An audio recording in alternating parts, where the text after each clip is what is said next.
क्या योगी सरकार पंचायत चुनाव करवाने के अपने संवैधानिक दायित्व में फेल हुई है? हाईकोर्ट खुद जानना चाहता है कि देरी की परिस्थितियां सरकार के नियंत्रण से बाहर थी या सरकार अपने दायित्व निर्वहन में विफल रही। अब तो सरकार को अदालत में जवाब भी देना है। जी हाँ, यूपी में पंचायत चुनाव में देरी पर अब हाईकोर्ट ने सरकार से पूछ ही लिया है, आखिर समय पर चुनाव क्यों नहीं हुए।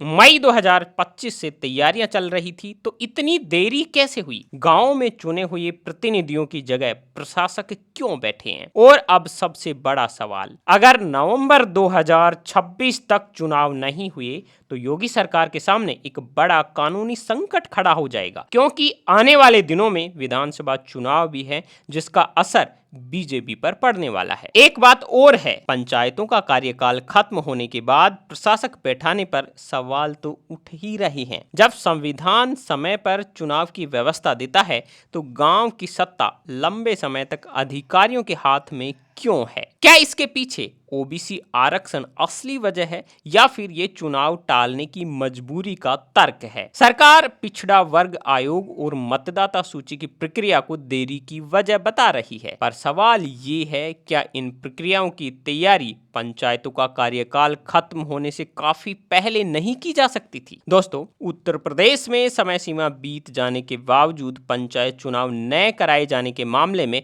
इलाहाबाद हाई कोर्ट, लखनऊ व प्रयागराज पीठ ने कड़ा रुख अपनाया है। लखनऊ खंडपीठ ने सुनवाई के दौरान कहा कि अधिसूचना की तिथि से 6 महीने के भीतर चुनाव संपन्न कराना राज्य सरकार के लिए एक वैधानिक बाध्यता है, जिसकी मियाद नवंबर 2026 में पूरी हो रही है। अदालत ने यह भी टिप्पणी की कि भविष्य में पंचायत चुनाव की तैयारियां मौजूदा कार्यकाल समाप्त होने से कम 2 साल पहले ही शुरू कर देनी चाहिए। न्यायमूर्ति राजन राय एवं न्यायमूर्ति मंजीव शुक्ला की पीठ ने के शर्मा द्वारा दाखिल जनहित याचिका पर सुनवाई करते हुए कहा कि राज्य सरकार मई 2025 से ही चुनाव की प्रक्रिया शुरू करने की बात कर रही है।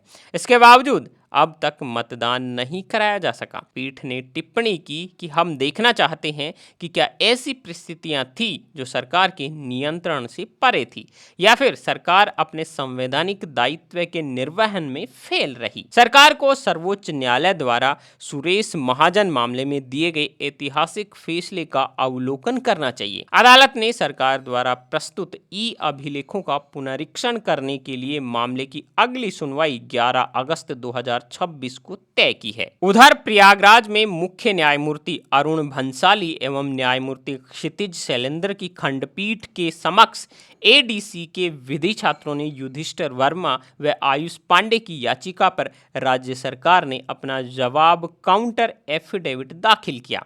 सरकार ने पंचायत चुनाव टालने के पीछे 2 मुख्य कारण बताए हैं। पहला कारण है समर्पित पिछड़ा वर्ग आयोग। उत्तर प्रदेश राज्य स्थानीय निकाय समर्पित पिछड़ा वर्ग आयोग के गठन के कारण आरक्षण का निर्धारण आयोग की संतुतियों पर निर्भर है।